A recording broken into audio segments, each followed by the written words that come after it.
सिर्फ 5 रुपए में हेल्थ का ये जादू देखना है। इंडिया में बीटल लीफ टेस्ट और ट्रेडिशन से बढ़कर कल्चर को रिप्रेजेंट करता है। पूजा के लिए यूज नहीं होती, इसमें अमेजिंग मेडिसिनल प्रॉपर्टीज होती हैं। ये डाइजेशन से लेकर आपकी ब्रीदिंग प्रॉपर्टीज को अच्छा करने में भी बहुत हेल्प करता है।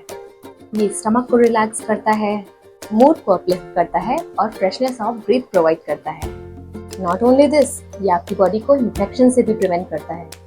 और अगर बीटल लीफ को राइट क्वांटिटी और राइट मैनर में कंज्यूम करते हैं, so it can become your daily routine companion also. Changing weather में बीटल लीव्स को आप लें और हॉट वाटर में बॉईल करें। पानी को स्ट्रेन कर लें और ठंडा होने दें। उसके बाद if you have cold cough, help you to ease your breathing in tough times like cold and coughing.